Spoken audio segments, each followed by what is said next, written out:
Washington, D.C., the great WMAL. How are you, sir? Pretty good, Mark. What years were those where you worked in Congress? I actually started in '69 while I was in graduate school and worked for a congressman. And then later on, I did a study for the Senate Internal Security Committee, and I was also a undercover operative who testified before the Senate Internal Security Subcommittee. But HIS per se, most of that occurred in the 40s and 50s, correctly? Yeah. Correct, yeah. rather? Yeah. Yes, I was lucky enough to meet with Chambers in 1961, shortly before he died. He gave a talk at a boys' club I was in Baltimore. And the story he told then was exactly what he wrote in Witness and what he testified before Congress.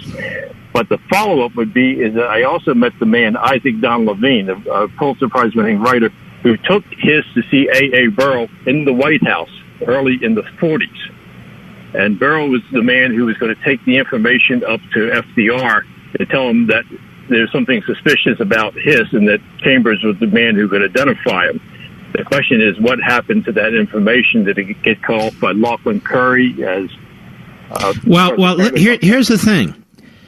How is it that FDR didn't even have a hint about what HIS was doing? Because he was sandwiched in by a group of leftists, including some identified Soviet agents who kept the information from him. And then also, I don't think he wanted to hear much about it. He was in fighting World War II, and he thought, well, Stalin is our devil, and we have to work with him, so I don't want to ruffle his feathers and upset the alliance. But there were people in the administration who were concerned about HIS and the Soviet Union, and he wasn't listening to them. That's right, and that's what Isaac Don Levin and some of the others were saying, that the information flow to FDR was very guarded by some of the people around him, which was Dexter White and Lachlan Curry and a couple others. There's some other spies involved in this that I don't think have ever been unmasked. Because if you go back into 1940, you'll find Alger Hiss and his wife and his brother and Lee Pressman and the others of the Silver Master Ware Group all in one big communist liberal front here in Washington. And that list is going to be on the Internet, hopefully within the next couple of weeks or so. And Hiss, you tell my call screener, was not of the KGB. He was of the GRU, the military side of the Soviet Union. That's right, and that's what's happened in the last couple of years, that the people who've been arrested here, I was in a couple of cases the other day, were GRU, not KGB. What do you make of the media in this country that provide no context, that say nobody has sold out America to the Russians like Trump has? And honestly, Max, and I'm being quite honest about this, if I thought Trump was selling out to the Russians, I'd turn on him in 2 seconds. I just don't see it. Okay, I'll make you happy. I used to write for Human Events as an investigative reporter. And I covered the Hill, I covered internal security, and I covered Vietnam.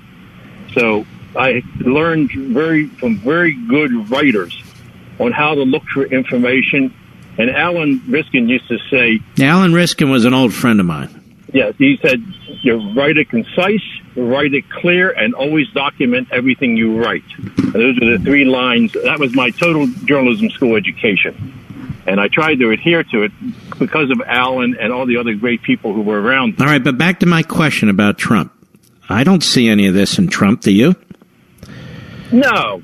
Donald Trump is his own man. Sometimes he's a bit rough around the edges, and he's not a politician, so he's not saying the things that politicians would like to do as a weasel. Is there any evidence you're observing publicly, like the rest of us? They don't like his press conference. Is there any evidence through any actions or his appointments of Bolton and Pompeo and Mattis that he has any inclination to sell out to the Russians? No, especially with Bolton, because John Bolton, who impresses me, is one of the most intelligent, knowledgeable men we've ever had in our diplomatic service. And I don't think he's going to let the president get caught up in something that's really disastrous. But don't forget, people are setting up the president. This is what I'm seeing, because the whole Steele dossier was based on 3 Russian sources, which is, there's the Russian collusions between Steele, the DNC, and Fusion, and those 3 sources. It didn't start out with any Americans down here. So people would like to gloss over that particular connection and say, oh, it's Trump, somebody, Mattis had a meeting, or Flynn. Now, Max, you must be amazed at how the Democrats, who for the most part were defending Hiss and this whole ring of spies and so forth, for so many decades, And now all of a sudden they're concerned about Russia. Do you actually believe that?